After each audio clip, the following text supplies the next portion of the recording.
Evening. For those of you who don't know me, my name is Duncan Brown and I'm the stand-in best man. When Neil asked me to do his best man speech, I wasn't sure what I'd done to deserve such a supreme honour. Turns out his first choice is his best friends Matt and his cousin Harry unfortunately couldn't make it because they have family and or house mortgage responsibilities. So it's great to see that my life of avoiding all adult responsibilities has finally paid off.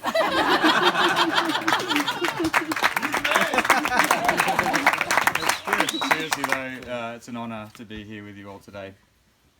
So first of all, I'd like to thank Neil on behalf of the bridesmaids, those young ladies. So thank you, Neil, for the kind words. I'd also like to thank the bridesmaids. So thank you, Georgia and Esme, and flower girl Olivia, who is apparently sleeping. I think we can all... Oh, can we get a round of applause again for these young ladies, please?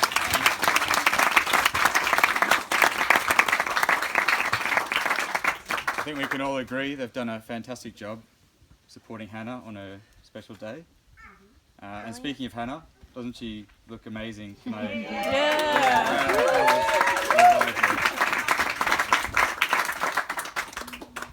I've known Neil for over 10 years now.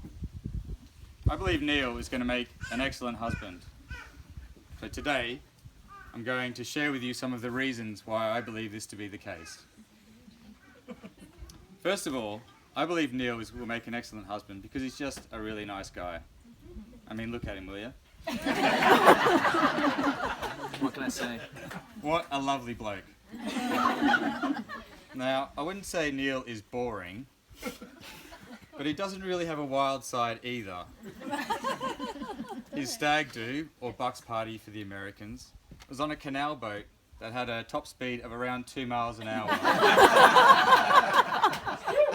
There was about as much adrenaline on that trip as you would typically expect to get from making a large cup of herbal tea right around bedtime.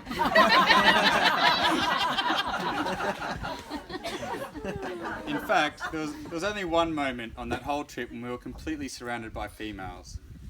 Unfortunately, there were a herd of female cows and we were almost trampled to death in a stampede.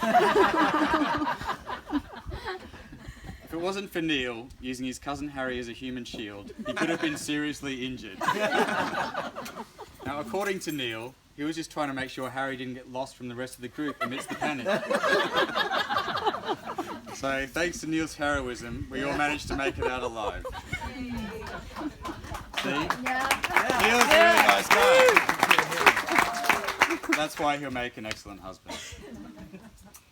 Neil will make an excellent husband because he's capable of 100% commitment, like that time he went climbing. Now, I'm not really into climbing, so you'll have to forgive me if I butcher some of the technical aspects of this story. So Neil was leading the climb, so he was going first. He climbed up about 30 feet, and he just put a piece of protection in, which I believe is like an anchor you put into the rock. He looked up, and he saw a carabiner about 10 feet above him that he thought that he could clip his rope into. Now, Neil had never done this route before, so he was unsure of the quality of the equipment along the route. He knew that if he made it up to that carabiner and for some reason it was unusable, he'd unlikely have enough energy to make it to the next one. But Neil composed himself. He took a deep breath and he went for it. He committed wholeheartedly. When Neil made it up to that carabiner, he found that it was rusted and unusable. He had fully committed and didn't have any energy to make it to the next one.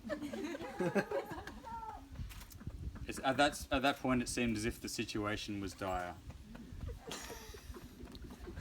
Now, this is the part of the story where you expect me to tell you how Neil managed to muster that extra strength and climb his way to safety.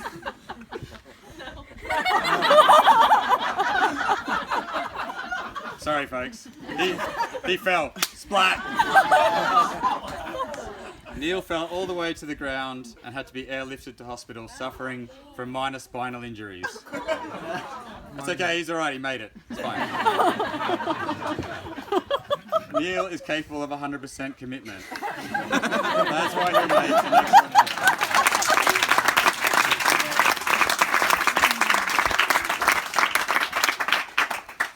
Neil will make an excellent husband because he's willing to admit when he's wrong.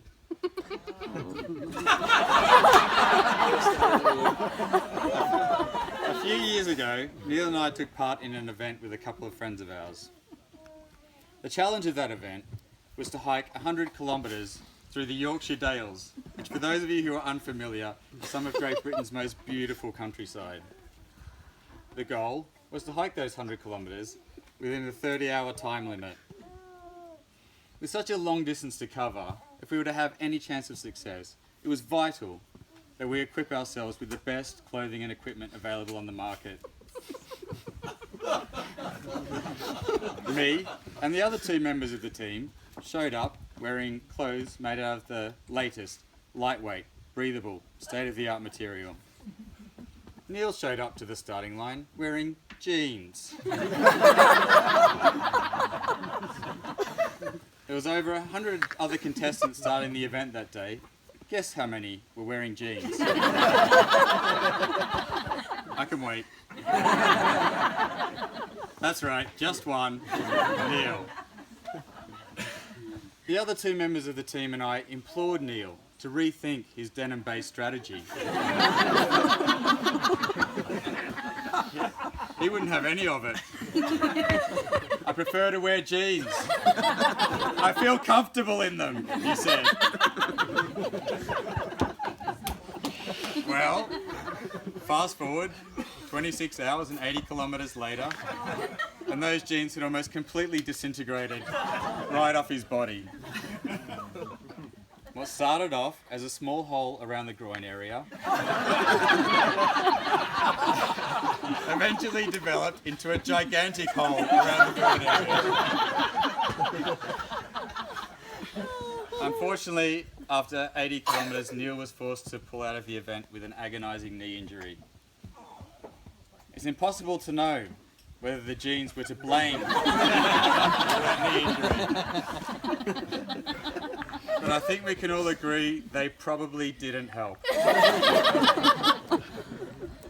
To his credit, several years later, Neil finally admitted that maybe wearing jeans wasn't the best idea. Neil can admit when he's wrong. That's why he'll make an excellent husband.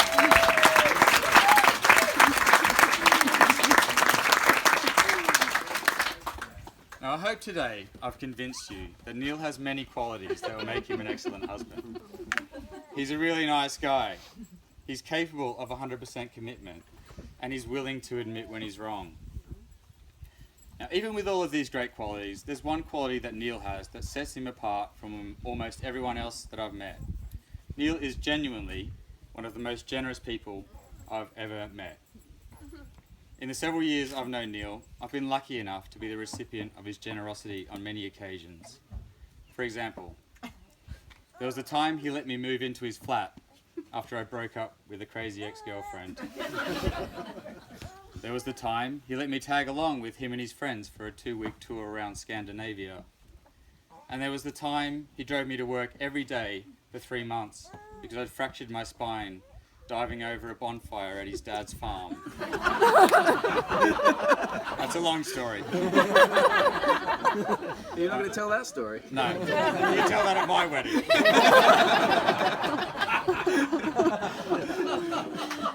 On each of those occasions, I was fortunate to be the beneficiary of Neil's generous nature. In life, you can usually count your true friends on one hand.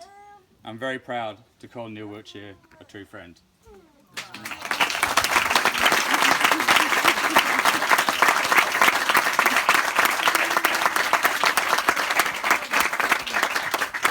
So all that's left for me to do, has everyone got a drink?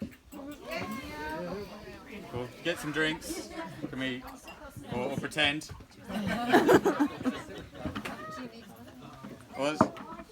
Okay, we'll do it anyway. All that's left to do is to charge your glasses, stand if you don't mind.